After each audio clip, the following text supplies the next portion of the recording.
হাসিনার পতন হয়েছে 3.5 মাসের থেকে 2-1 দিন বেশি হতে পারে, বা 3.5 মাস, 3.5 মাসে তো, তাই তো। অথচ গতকাল বাংলাদেশ একটা নির্বাচন হয়েছে তাদের অফিসারদের, আপনারা এটাকে ইগনোর করছেন। আমি দেখতে পাচ্ছি সরকার ইগনোর করছে, রাজনৈতিক দলগুলো ইগনোর করছে, আমি কিন্তু ইগনোর করছি না। সেই নির্বাচনে ফ্যাসিবাদ সমর্থিত প্যানেল পূর্ণ প্যানেলে জয়লাভ করেছে 3.5 মাসের মধ্যে। আমাকে বলেন, পৃথিবীর আর কোন দেশে কোন বিপ্লবের 3.5 মাস পরে পরাজিত ফ্যাসিবাদ তারা নির্বাচনে দাঁড়াতে সাহস পেত? তাহলে বাংলাদেশে সাহস পেল কেন? শুধু সাহসই পায় নাই, তারা পালিয়ে না গিয়ে সাহস পেয়েছে এবং তারা জয়লাভ করেছে। আমাকে যুক্তি দেওয়ার চেষ্টা করছে আজকে সরকারের 2-1 জন যে 16 বছরে তারা সবাই সব ফ্যাসিবাদের সহযোগীদের, ছাত্রলীগের পান্ডাদের বাংলাদেশ ব্যাংকে চাকরি দিয়েছে।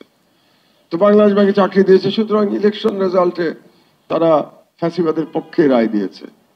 আমার প্রশ্ন দুটো। 1 নম্বর প্রশ্ন, তাহলে এই 3.5 মাস এই ছাত্রলীগের পান্ডারা, পতিত ফ্যাসিবাদের দালালরা চাকরি করলো কেমন করে বাংলাদেশ ব্যাংকে? 3.5 মাসের মধ্যে আপনারা সেখানে কোনো শুদ্ধি অভিযান চালাতে পারলেন না। তখনকার ডেপুটি গভর্নর এখনো বসে আছে।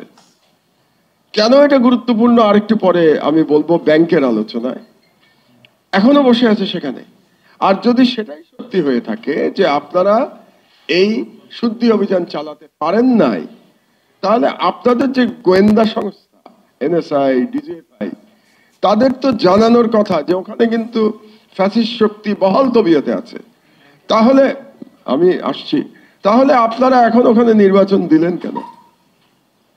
কেন নির্বাচন দিলেন? নির্বাচনে কি তারা ছিল আপনাদের যে শুদ্ধি অভিযান না চালিয়ে আপনারা আগাছা পরিষ্কার না করে সেখানে নির্বাচন দিলেন? কি মনে করে নির্বাচন দিলেন? বাংলাদেশ ব্যাংক কতটা গুরুত্বপূর্ণ এটা আপনারা বুঝতে পারলেন না? এই যে একটু আগে আমাদের ফুয়াদ ব্যাংক লুটের কথা বলে গেল, এস আলমের লুটের কথা বলে গেল। এই 16 বছর ধরে লুটপাট কি বাংলাদেশ ব্যাংকের সহযোগিতা ছাড়া হয়েছে নাকি?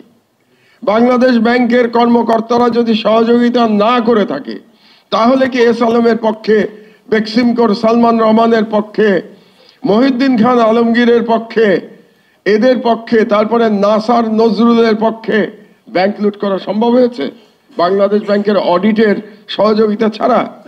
এই বাংলাদেশ ব্যাংক থেকে কি রিজার্ভ চুরি হয়ে যায় নাই? বাংলাদেশের সেই রিজার্ভের চুরি কি আজ পর্যন্ত ফেরত এসছে? আসে নাই। সেই রিজার্ভের জন্য যে দায়ী গভর্নর আতিয়ার রহমান, সেই আতিয়ার রহমান কি গ্রেফতার হয়েছে এখন পর্যন্ত? হয় নাই। কেন হয় নাই আতিয়ার রহমান গ্রেফতার? এবং তখন যারা সহযোগিতা করেছে আতিয়ার রহমানকে এই বাংলাদেশ ব্যাংকের টাকা লুটপাট করতে, সেই সমস্ত অফিসাররা তো এখনো বহাল তবিয়তে বাংলাদেশ ব্যাংকে চাকরি করছে।